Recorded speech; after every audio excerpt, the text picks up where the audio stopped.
मित्रांनो, तुम्हाला तुमची निरोगी शरीर हवे आहे का? तुम्हालाही तुमचे उत्पन्न खूप वाढवायची इच्छा आहे का? काय तुम्हालाही नोकरी किंवा व्यवसाय उद्योगाला शिखरावर न्यायचं आहे? काय तुम्हालाही तुमच्या नातेसंबंधांना घट्ट आणि समृद्ध बनवायचं आहे? जर यापैकी कोणत्याही प्रश्नाचं उत्तर होय असेल तर हे पुस्तक आणि हा व्हिडिओ तुमच्यासाठीच बनवलेला आहे। या पुस्तकातून आम्ही तुम्हाला काही सोप्या पद्धती सांगणार आहोत ज्यांना जगातील काही मोजक्याच लोकांनी वापरलेला आहे, जसे Steve Jobs, Bill Gates, Tony Robbins इत्यादी। आज आपण डॅरेन हार्डी लिखित पुस्तक द कंपाऊंड इफेक्ट या पुस्तकाबद्दल पाहणार आहोत। हे पुस्तक यशाविषयी आपल्याला बऱ्याच गोष्टी सांगते आणि यशस्वी होण्यासाठी आपल्याला काय करावे लागेल याबद्दल सुद्धा सांगते।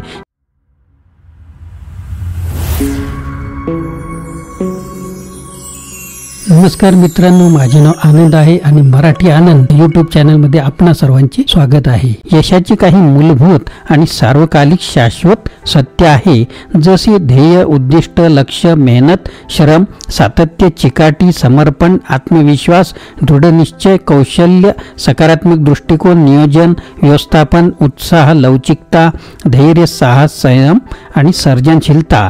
डॅरेन हार्डी एक अशी व्यक्ती आहे ज्यांनी अगदी सहज सोप्या खूपच परंतु खूप परिणामकारक पद्धतीचा उपयोग केलेला आहे, ज्याच्या मदतीने ते वयाच्या 24व्या वर्षीच $1 मिलियन पेक्षा जास्त उत्पन्न म्हणजे 7 कोटीपेक्षा जास्त पैसे कमवत होते।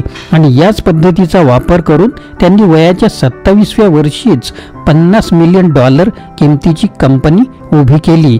या सर्व पद्धती समजावण्यासाठी या पुस्तकाचा सारांश 6 प्रकरणामध्ये आहे आणि आपण भाग 1 आणि भाग 2 अशा 2 व्हिडिओमध्ये या पुस्तकाचा सारांश पाहणार आहोत। तर चला सुरुवात करूया। द कंपाऊंड इफेक्ट, चक्रवृद्धी परिणामाची जादू कशी काम करते। पण पहिले the compound effect in action. Compound effect एक अशी पद्धत आहे ज्यामध्ये तुम्ही लहान लहान पण योग्य गोष्टी करून मोठमोठे परिणाम मिळवू शकता। यामध्ये सर्वात चांगली गोष्ट आहे ती म्हणजे तुम्हाला परिणाम तर खूपच मोठे मिळेल, परंतु ज्या गोष्टी तुम्हाला करायच्या आहेत त्या जास्त मोठ्या नाहीत। बरेच जण चक्रवृद्धीच्या ह्या सहजपणाला बघून आश्चर्यचकित होतात। हे अगदी तसेच आहे जसे एखादी लठ्ठ व्यक्ती दररोज पळायला जाते पण 8व्या दिवशीच काही परिणाम न दिसल्याने मधूनच सोडून देतात, कारण त्यांना वाटते ते अजूनही लठ्ठच आहेत। त्यांना हे माहीत नसते की छोटे छोटे पावलांनी मोठे परिणाम येत असतात। लहान लहान पावलं तर जर दररोज उचलले तर काही दिवसांनी ते खूपच मोठे परिणाम दाखवतात। छोटे परंतु योग्य गोष्टी सातत्याने रोज करत गेल्यास आपल्याला खूप मोठे फरक आणि परिणाम बघायला मिळतात। इथे आपण एक उदाहरण बघू ज्यामध्ये 3 मित्र आहेत, ते एकमेकांसोबत मोठे झालेले आहेत। ते तिघेही एकाच कॉलनीत राहत आहेत। ते तिथेच वर्षाला $50,000 कमवत होते। त्या तिघांचेही लग्न झाले होते। त्यांचे आरोग्य सामान्य आणि वजन सरासरी होते। एकाचे नाव आहे लखन, ज्याने त्याचे आजही पूर्वीसारखेच राहणीमान होते। तो जीवनात खूप खुश होता, परंतु कधी कधी तक्रारी करत होता कारण त्याची परिस्थिती बदलली नव्हती। दुसऱ्या मित्राचे नाव आहे जगन। हा अगदी लहान लहान गोष्टी करत आहे। तो दररोज एखाद्या पुस्तकाचे 10 पानं वाचत असतो आणि कामावर जात असताना गाडीमध्ये 30 मिनिटे तो प्रेरणादायी आणि कार्यक्षम उंचावण्यासाठीचे धडे, व्याख्याने पॉडकास्टवर ऐकत असतो। त्याने दररोज त्याच्या आहारातून 125 कॅलरी एवढे जेवण कमी केले होते। तिसऱ्या मित्राचे नाव आहे मगन। त्याची काही अयोग्य चुकीच्या आवडीनिवडी सवयी होत्या। त्याने आताच एक मोठी टीव्ही खरेदी केली होती ज्यावर तो त्याच्या आवडीचे कार्यक्रम पाहत असे। तो टीव्हीवरील फूड चॅनलवरून पाककृती शिकत असे आणि त्यांना बनवून खात असे। आणि त्याने दर आठवड्याला त्याच्या आहारात एक ड्रिंकचा समावेश सुद्धा केला होता। यामध्ये काही मोठी गोष्ट नाही, तो तर फक्त जीवनाचा आनंद घेऊ पाहत होता। ह्याच आवडीनिवडी, सवयी, दिनचर्या, जीवनशैलीमुळे 5 महिन्यांनी देखील लखन, जगन आणि मगन याच्यामध्ये फार काही मोठा बदल आलेला नाही। जगन दररोज पुस्तक वाचत असे आणि कामावर येता जाता दररोज पॉडकास्टवर ऑडिओ पुस्तकाद्वारा प्रेरणादायी मोटिवेशनल गोष्टी कार्यक्रम ऐकत होता। मगन स्वतःच्या जीवनाचा आनंद घेत होता। लखन देखील दररोज सारखेच करत होता, परंतु जवळपास 25 महिन्यांनी म्हणजे 2 वर्षांनी चांगलेच फरक व बदल दिसायला लागले. 27व्या महिन्यात तर अजूनही मोठा फरक दिसायला लागला आणि 31व्या महिन्यात तर मोठा फरक पाहण्यासारखा होता. मगन जाड झाला होता, लखन सडपातळ झाला होता आणि जगन मात्र जसा होता तसाच राहिला होता. तर आपल्या आहारातून 125 कॅलरी जेवण कमी करून जगनने 31 महिन्यात 17 किलो वजन कमी केले होते. कंपाऊंडिंगला समजणे तुमच्या आजच्या इन्स्टा रिझल्ट एक्सपेक्टेशन म्हणजेच लगेच बदल पाहण्याच्या अपेक्षेला नष्ट करेल. इन्स्टंट रिझल्ट विषयीचे तुमचे गैरसमज नाहीसे होतील. कंपाऊंडिंग हा एक असा विश्वास आहे ज्यामध्ये फास्ट फूड सारखे 30 मिनिटात परिणाम पाहायचे नाहीत. तुम्हाला स्वतःशीच एक वचन द्यायचे आहे की तुमच्या मनातून लॉटरी जिंकण्यासारखी ही गोष्ट निघून जाईल. कारण यामध्ये आपण एका लॉटरी जिंकण्याची गोष्ट ऐकत असतो, त्यामागे लॉटरीच्या तिकीट खरेदी केलेल्या लाखो लोकांची गोष्ट कोणीही ऐकत नाही. प्रकरण दुसरे, निवडी, चॉईसेस. आपण सर्वजण या जगात एकसारखेच आलेलो आहोत, नागडे, घाबरलेले आणि अज्ञानी. इथं आल्यानंतर आपले जीवन आपल्या निवडीचेच परिणाम झालेले असते. जरा याविषयी विचार करा. आज जे काही होत आहे, मग ते चांगले असो की वाईट असो, ते सर्व आपण केलेल्या निवडीमुळेच होत आहे. म्हणजेच सुरुवातीला तुम्ही तुमची निवड बनवता, मग नंतर निवडीच तुम्हाला बनवतात. तुम्ही केलेली प्रत्येक निवड तुमच्या जीवनातील चक्रवृद्धी परिणामावर प्रभावित करीत असते. Elephants don't bite. तुम्हाला कधी हत्तीने चावलं आहे का किंवा डासांनी चावलं आहे का? जीवनात तुम्हाला छोट्या गोष्टी चावत असतात. आपण इथं त्या छोट्या निर्णयाबद्दल बोलत आहोत जे तुम्हाला काही महत्त्वाचे वाटत नाहीत. तेच निर्णय जे तुम्हाला वाटते काही मदत करत नाहीत, परंतु हेच ते निर्णय असतात जे तुम्हाला यशस्वी बनवण्यासाठी आणि बिघडवण्यासाठी कारणीभूत असतात. हे जे छोटे छोटे निर्णय असतात, यांना जर तुम्ही दुर्लक्षित केलं तर हे तुम्हाला मार्गावरून हटवू शकतात. असे समजा तुम्ही दुकानातून एक ओला बॉटल खरेदी केली आणि खाण्यासाठी चिप्सची पॅकेट, आणि जेव्हा तुम्ही शेवटचा चिप्स खात असता तेव्हा तुम्हाला जाणवते की आज दिवसभर घेतलेलं आरोग्यपूर्ण आहार काहीच कामाचं राहिलं नाही. तुम्ही केलेली दिवसभराची हेल्दी ईटिंग डाएट बिघडली, नष्ट झाली. काही विचार न करता जोपर्यंत तुम्ही तुमच्या निवडी करत राहाल तोपर्यंत तुम्ही तुमच्या वर्तनाला बदलू शकणार नाही. मग या पुस्तकाच्या मदतीने, या व्हिडिओच्या मदतीने आता जागे होण्याची आणि चांगल्या निवड करण्याची वेळ आलेली आहे. मित्रांनो, तुम्ही इथे असे म्हणू शकत नाही की तुम्ही तर दुर्दैवी आहात, परंतु हे सुद्धा तुमची एक सबबच आहे, बहाणा आहे. आपण सर्वजण लकी म्हणजेच सुदैवी आहोत. आपल्या डोक्यावर छप्पर आहे आणि आपले दोन्ही हातपाय चांगले आहेत. तुमच्याजवळ खाण्यासाठी काही अन्न देखील आहे, पण तुम्ही खूपच दुर्दैवी आहात. मूलभूत अन्न, वस्त्र, निवारा या गरजानंतर सर्वात जवळचं लकी म्हणजे सुदैवी होण्यासाठीची एक शक्यता आहे. सुदैव आपल्या निवडीच्या साखळीवर अवलंबून असते. आता आपण जर सुदैवाबद्दल बोलतच आहोत तर इथं एक जुनी म्हण योग्य वाटते. जेव्हा संधी तयारीला मिळते तेव्हा सुदैव म्हणजेच लक बनत असतो. परंतु हे जितकं पुरेसं नाही, तर दुर्दैवी होण्यासाठीचा परिपूर्ण सूत्र फॉर्म्युला पुढील प्रमाणे आहे. The complete formula for getting lucky. तो कसा आहे तर पहा. सुदैव बरोबर तयारी, स्वतःची वाढ, विकास, अधिक दृष्टिकोन म्हणजेच विश्वास, अधिक संधी, चांगल्या गोष्टी तुमच्याकडे येणे, अधिक कृती, त्याबद्दल काहीतरी करणे. तयारी आपल्या ज्ञान, कौशल्य, तज्ञता, नातेसंबंध आणि स्रोत यामध्ये स्वतःला सातत्याने सुधारणे, स्वतःची वाढ करणे, स्वतःला पूर्णपणे तयार करणे. जसं की अर्नोल्ड पाल्मर यांनी म्हटलेलं आहे, मी जितका जास्त सराव करतो तितकाच मी सुदैवी होत असतो. दृष्टिकोन. इथं बऱ्याच लोकांपासून सुदैव दूर पडून जात असतो. सुदैव आपल्या जवळपासच आहे. खरं तर आपल्याला सकारात्मक दृष्टिकोनाने त्याकडे पाहता आले पाहिजे. आपल्या सभोवतालच्या परिस्थितीत, संवादामध्ये आणि ठिकाण इथेच सुदैव लपलेलं असतं. ज्या गोष्टी तुम्ही शोधत नसाल तुम्हाला त्या गोष्टी दिसणारच नाहीत आणि तुम्ही त्या गोष्टीला शोधू शकत नाहीत. ज्यावर तुमचा विश्वासच नाही.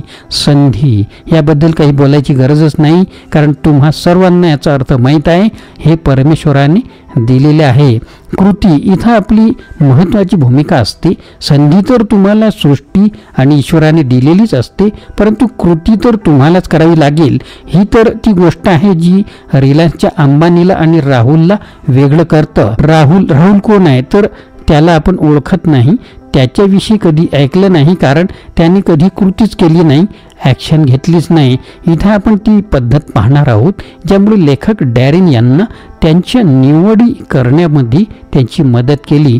आयुष्यातील असे क्षेत्र निवड ज्यामध्ये तुम्हाला यशस्वी व्हायचे आहे ते तुम्ही निवडा. तुम्हाला बँक अकाउंटमध्ये खूप पैसे पाहिजेत, कारण काय तर तुम्हाला सडपातळ व्हायचं आहे का, किंवा तुमच्या जीवनसाथीसोबत चांगले नातेसंबंध. मग आता कल्पना करा की तुम्ही सध्या त्या क्षेत्रात कोणत्या टप्प्यावर कुठं आहात, आणि हे देखील कल्पना करा की तुम्हाला स्वतःला कुठं पाहायचं आहे. रिचर, टिनर अँड हॅपियर, श्रीमंत, सडपातळ की आनंदी. आता इथून पहिली गोष्ट आहे जी तुम्हाला करायची आहे की स्वतःबद्दल अवेअर, म्हणजे तुम्हाला स्वयंजाणीव असली पाहिजे. आता तुम्ही जिथं आहात तिथून पुढं नेमकं जिथं जायचं आहे, त्या ठिकाणी जिथं जायचं तुमचं स्वप्न आहे, तर तुम्हाला त्या निवडीबद्दल माहीत करून घ्यायला पाहिजे, जी तुम्हाला तुमच्या इच्छित गंतव्य स्थानापासून दूर नेत असतात. ज्या क्षेत्रात तुम्हाला सुधारणा करायची आहे त्यासाठी तुम्हाला स्वतःची जाणीव असायला पाहिजे. अवेअर जाणीव होण्यासाठी, म्हणजे स्वयं जाणीव होण्यासाठी तुम्हाला प्रत्येक कृतीबद्दल अवेअर व्हावेच लागेल. समजा तुम्हाला कर्जातून बाहेर पडायचं असेल तर तुम्हाला तुमच्या खिशातून निघणाऱ्या पैशावर लक्ष ठेवावं लागेल. जर तुम्हाला तुमचे वजन कमी करायचे असेल तर तुम्हाला हे पाहावं लागेल की तुम्ही दररोज नेमकं काय खात आहात. स्वतःजवळ नेहमीच एखादी डायरी, वही आणि पेन सोबत ठेवा आणि त्यामध्ये तुमच्या प्रत्येक निवडी लिहा, दररोज न विसरता. प्रकरण तिसरे, सवयी, हॅबिट्स. एक बुद्धिमान शिक्षक आपल्या विद्यार्थ्यासोबत बोलत चालले होते. मग ते एका लहान झाडाखाली येऊन थांबले. शिक्षकाने एका लहान रोपट्याकडे बोट दाखवत सांगितले, जो की नुकतंच उगवलेलं होतं. त्या विद्यार्थ्याने सहज ते उपटून काढलं. मग शिक्षकाने एका पूर्वीपेक्षा थोड्या मोठ्या रोपट्याकडे बोट दाखवून उपटून काढण्यास सांगितलं, जो त्या विद्यार्थ्याच्या गुडघ्यापर्यंत होतं. विद्यार्थ्याने थोडासा जोर लावून प्रयत्नाने काढून टाकलं. मग शिक्षकाने आणखीन एका झाडाकडे इशारा करून उपटून काढण्यास सांगितलं. हे झाड त्या विद्यार्थ्याच्या उंची एवढे होते, त्याला थोडं जास्त प्रयत्न करावे लागले.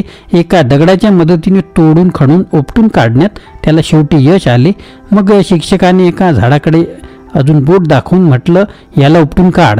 ते ओकचं झाड होतं आणि खूप मोठं होतं. विद्यार्थ्याला त्या झाडाच्या शेंड्यालाही पाहू तो शकत नव्हता. त्याला माहीत होते की लहान झाडाला उपटून काढायला त्याला किती श्रम करावे लागले. म्हणून त्याने शिक्षकाला म्हटले, मी याला उपटून काढू शकत नाही. शिक्षकाने त्याला सांगितले की सवयींचं पण असंच असतं.